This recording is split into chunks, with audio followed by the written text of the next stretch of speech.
Finally budget ইউজারদের কথা চিন্তা করে রেডমি নিয়ে আসলে আমাদের মাঝে রেডমি নোট 17 স্মার্টফোনটা এন্ড স্মার্টফোনটা নাকি এক চার্জে অলমোস্ট 3 দিন চার্জ ব্যাকআপ পাওয়া যাবে। আরো থাকছে 7.0 ইঞ্চি সাইজের বিশাল ডিসপ্লে যেটা OLED panel, latest Android version থাকছে অ্যান্ড্রয়েড 16 এর সুবিধা, ব্যাক সাইডে ব্যবহার করা হয়েছে 50 মেগাপিক্সেল ক্যামেরার সুবিধা, 8000 mAh দানবে ব্যাটারির সঙ্গে থাকছে 45 ওয়াট চার্জিং সুবিধা, আরো থাকছে উল্লেখযোগ্য ফিচার। তো রেডমি নোট 17 স্মার্টফোনটা আসলে আপনার জন্য কেমন হবে, ফোনটার বর্তমান প্রাইস অনুযায়ী ফোনটা কতটুকু ভ্যালু ফর মানি অফার করছে, ফোনটার ক্যামেরা এবং গেমিং সম্পর্কে বিস্তারিত আলোচনা করবো আজকের এই ভিডিওতে। অবশ্যই ওয়াচ করবেন সম্পূর্ণ।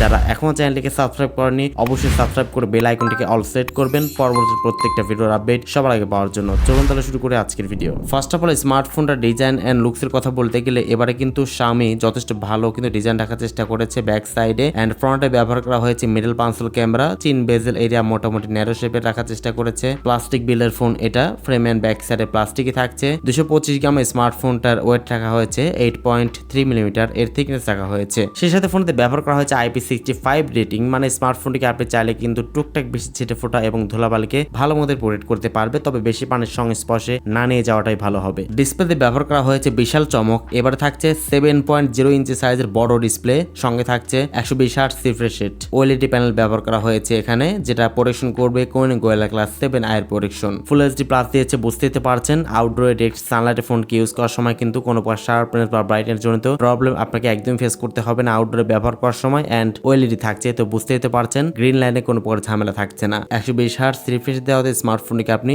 বাটা স্মুথলি কিন্তু ব্যবহার করতে পারবেন। এন্ড স্মার্টফোনে ব্যবহার করা হয়েছে লেটেস্ট অ্যান্ড্রয়েড ভার্সন অ্যান্ড্রয়েড 16 সুবিধা, HyperOS 3 ইউজ করা হয়েছে এখানে। কোয়ালকম স্ন্যাপড্রাগন 4 Gen 4 লেভেলের চিপসেট ইউজ করা হয়েছে এখানে, যেটা 4nm ফেব্রিকেশন বিল্ড করা, এবং জিপিইউ হচ্ছে Adreno 613। কোয়ালকম স্ন্যাপড্রাগন 4 Gen 4 এটা যে খুব একটা বেশি পাওয়ারফুল এমনটা একদমই বলবো না আমি, তবে এভারেজ বলবো আমি। অবশ্যই আপনি কিন্তু টুকটাক ফ্রি ফায়ার রান করতে পারবেন স্মার্টফোনটা দিয়ে লো গ্রাফিক্সে, তবে হাই গ্রাফিক্সে কিন্তু অবশ্যই বিরত থাকতে হবে খেলা থেকে, তবে লো গ্রাফিক্সে আপনি ট্রাই করে দেখতে পারেন। এছাড়াও ডে টু ডে টাস্কিং এ স্মার্টফোনটা যথেষ্ট ভালো রেজাল্ট করতে পারবে, যেহেতু লেটেস্ট অ্যান্ড্রয়েড ভার্সন থাকছে এখানে। তো ইউআই এর জন্য তো কোনো প্রকার প্রবলেম আশা করছি স্মার্টফোন থেকে আপনাকে ফেস করতে হবে না, যথেষ্ট ভালো একটি ক্লিন ইউআই পেয়ে যাচ্ছেন। স্মার্টফোনটা পাওয়া যাবে দুইটা র্যাম ভ্যারিয়েন্টের সাথে, সেটা হচ্ছে 6GB র্যামের সাথে 128GB ইন্টারনাল স্টোরেজ, এবং আরেকটি ভ্যারিয়েন্ট হচ্ছে 8GB র্যামের সাথে 128GB internal storage. FS type রাখা হচ্ছে 2.2, এক্সট্রা করে কিন্তু আপনি মেমোরি কার্ড ব্যবহার করতে পারবেন। ক্যামেরাতে ব্যবহার করা হয়েছে ব্যাক সাইডে মেইন ক্যামেরা হচ্ছে 50 মেগাপিক্সেল মেইন ক্যামেরা, ফ্রন্টে ব্যবহার করা হয়েছে 8 মেগাপিক্সেল একটি ক্যামেরা। ফোনের সামনে পেছনে উভয় সাইডে আপনি সর্বোচ্চ 1080p 30 ফ্রেম/সেকেন্ডে ভিডিও শুট করতে পারবেন।